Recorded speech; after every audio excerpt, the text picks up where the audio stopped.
Greetings, Kratos fan, and everybody else watching. I'd just like to comment quickly. I do apologize for those of you who were unable to find the videos that I was responding to. I guess YouTube has changed their video response system or something like that, because normally what it would do is give a link back to the original video that it's attached to as a response down in the description somewhere, but for some reason it doesn't seem to be doing that. So, in deference to those of you who would like to get the full story and get the question video plus the answer video, I will include a link to the original video in the description from now on. So if you check out the description, you will find a link to the original video from Kratos Fan, in which he posed his original set of questions to me. As you may gather from the little display I've hastily set up here, we're going to be talking a little bit about Akira. Because as some of you may know, Akira has a live-action American film in the works. Now, when I first heard that they were going to do Akira in live action, I was like, hey, cool, you know, with today's effects technology and whatnot, they could probably do a pretty awesome job of that. But then we got the plot summary of what's being done and some of the casting choices. Like, just let it be said that I'm a huge fan of Akira. This is one of the reasons I wanted to put this up here. I mean, I actually had the original VHS release, the original North American VHS release of Akira when it first came out. Because at the time I was reading these. This is the Marvel Epic Comics adaptations. Notable in that this is the only time I am aware of that the original stories were actually presented in color. I don't have all of them, but I do have the first 14 issues, I believe. Just give you a quick look at the covers here. I'm filming this one in 720p, not full 1080, but it should still look fairly decent. Basically just in the interest of speed. I do these responses in slightly lower quality just to speed things up a little bit. And there, and I'll give you a quick look at all of them here just because. But really nice additions. And it was in the comics here that I first heard that they were doing a movie. So needless to say, I was very excited. And I had little behind-the-scenes things about it as well. Each book here is actually square-bound and is about 64 pages. So it was like getting a graphic novel every single month. It was just fantastic. Around the same time, I think, I forget who, maybe it was Dark Horse, was actually publishing a series of Lone Wolf and Cub, which was in a similar format, except all black and white. And that's the last issue I got. I think they did 35 issues total, so of all of those I've got about half of them. But anyway, really good collection. Really liked it. In Japan, they actually published them in phone book sized volumes, which a few years ago we started to get from Dark Horse. Now the thing that always struck me about Akira was, if we just look at the very first, there's at the beginning they would have a few color pages. This is actually follows more or less the same format as the original Japanese volumes. The only difference being it's been reformatted to read left to right instead of right to left, which I guess would be anyway. You know what left and right is. But even just looking at that initial shot of the highway there, I mean, look at how much detail is in that drawing. The thing that got me about this is Katsuhiro Otomo wrote and drew this entire damn thing himself, and the detail just never lets up. I mean, it's just fantastic, the level of detail in the artwork in this. It's just a beautiful, beautiful piece of work. And I'm spending a little more time gushing about the awesomeness of the original source material than I am talking about it being adapted as a movie, am I not? Yeah, well, too bad. If we have to do a few different parts, we will. If we take a look, you know, I mean, just amazing work. I mean, the man is just a workhorse. I don't know how he has enough hours in the day to do that amount of stuff. And of course, we have the Akira Special Edition. This is not the tin. There is a tin version of this. This is just the slipcover version. It has all the same disc-based content, though. A lot of cool behind-the-scenes extras and whatnot on here about the movie. However, it does not have the original Streamline Pictures English dub. Apparently there's a Region 2 version that actually does have both dubs. Okay, so my thoughts on Akira being adapted as a movie.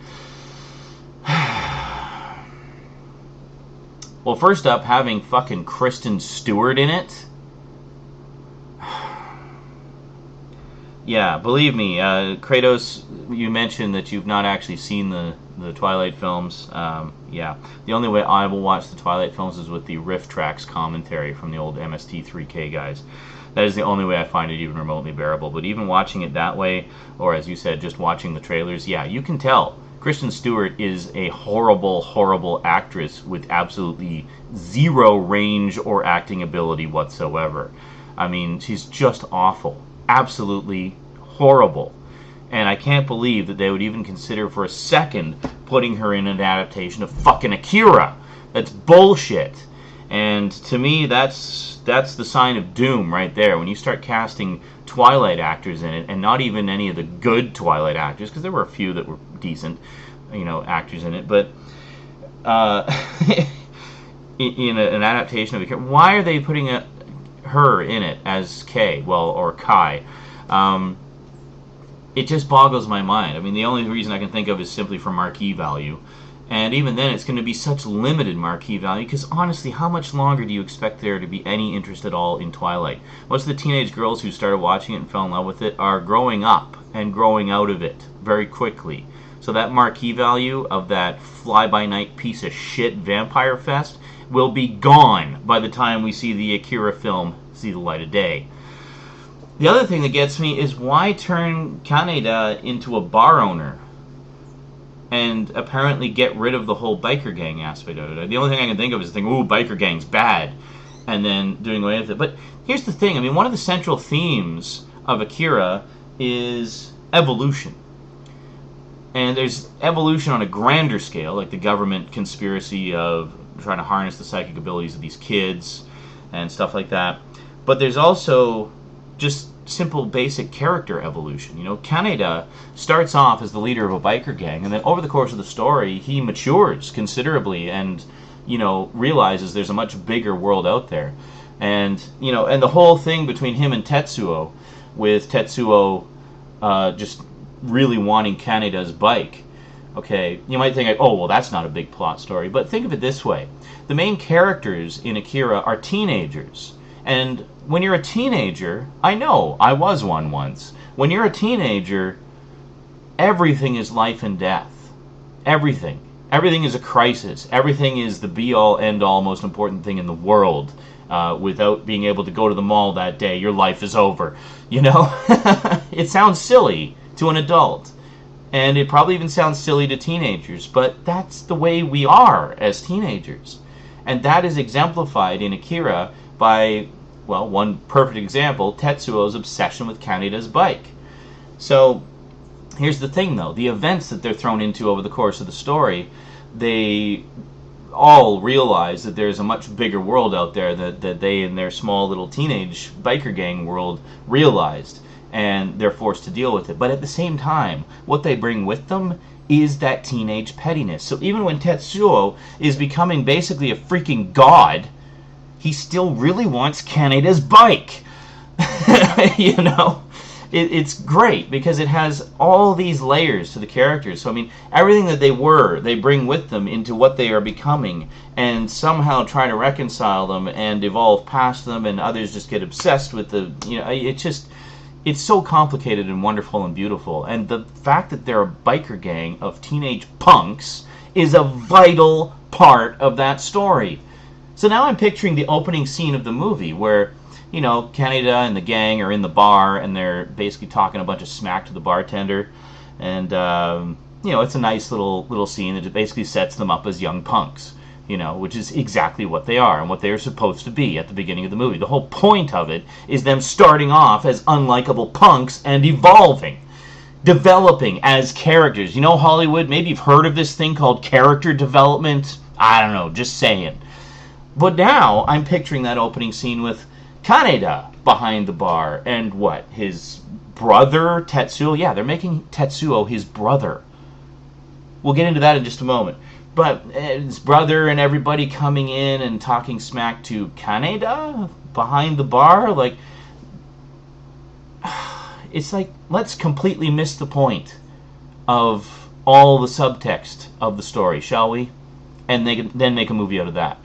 I mean, another part, just on a purely visual standpoint, having them as a biker gang gives you so many opportunities to have these beautiful, grand, sweeping vistas of the city, which the movie is full of. And they're absolutely gorgeous. They're just fantastic visual spectacles that still look amazing today. Especially when, as you're watching it, you're thinking, this is all hand-drawn. This is not CG. This was all done by fucking hand. Amazing. Like, again, CG taking away the magic of movies. You know, I mean, now we're going to get a big honkin' CG city in the live-action movie, but you go back and watch the original anime movie, and you will quickly see why. You know, even if you don't particularly dig on the story, because I know it's not everybody's cup of tea, on the purely visual aspects and animation quality alone, you can see why it is such a big, influential film. You know, Ghost in the Shell would be the other one. Ghost in the Shell was an example where they used CG effectively, but that's perhaps another subject for another time. Actually, I think I've talked about it before, so never mind. Anyway, the whole thing about them being brothers. To me, making them brothers is just an example of Hollywood dumbing down the story for their audience. You know, thinking that their audience are just drooling idiots who don't understand simple, basic concepts like you're a good friend with somebody. You have a brother-like bond with this person. You know, I have plenty of friends out there who I consider brothers, essentially. You know, I consider, you know, a brother from another mother. You know, the old saying. You know, that's exactly what it is. And that's what Kaneda and Tetsuo were. Yes, they grew up together. They knew each other since they were kids, but they were not brothers. As far as I know, unless there was something in one of the later issues that I didn't get to. But I don't recall them ever being mentioned as being brothers. And it's not necessary, because you can, I mean, they had a wonderful, beautiful friendship. You know, they'd known each other since they were kids. You see, like, flashbacks of when they used to play together when they were kids and stuff like that. And they'd grown up to become the best of friends, you know. I mean, look at, even just in the movie, look at all the hell that Kaneda goes through to try to save Tetsuo. Even when Tetsuo is mutating and out of control, he's still trying to save him. He's still trying to get through to his friend, you know. That's not something you do for just someone you're a casual acquaintance with. That's something you do for a brother. Now, I mean, the thing that made that so powerful to me was the fact that they had that kind of bond, even though they weren't related. So why does Hollywood need to fucking spoon-feed that to us by making them brothers? I don't know. Anyway, I guess the long and the short of it, Kratos fan and everybody else watching, is I agree with you. I was kind of excited when I heard that they were making an Akira live-action film, because I thought, oh, what a perfect, beautiful way to, you know, do that. You know, well, I get back to the biker gang thing for a second. I sort of went off on a tangent, but just that with the whole visuals, it's like, in those scenes, when they are the biker gang riding through the city, it's like you're riding through the city with them. So what's the excuse going to be now? We're in a taxi with them bombing through the city? Like, come on. What is the point of turning Kaneda into a bar owner and making them brothers and not having the biker gang aspect in it at all? To me, this sounds like another case of people making an adaptation who have little to no familiarity with the source material. And, quite frankly, who are borderline illiterate, in which case they need to stop making movies right now and go back to fucking school. Or maybe sit down and spend a weekend reading the fucking comic. I mean, it's only 6 volumes of pretty light reading. You know, manga does not have, you know, particularly dense text. You can get through a manga of this size pretty damn quick. So yeah, anyway, Kratos fan, I'm with you. I was kind of excited when I first heard about it, but after I hear more and more about it, fucking plot summary bullshit and Kristen fucking Stewart in it, yeah, this, there is no question in my mind this movie is going to suck ass hard.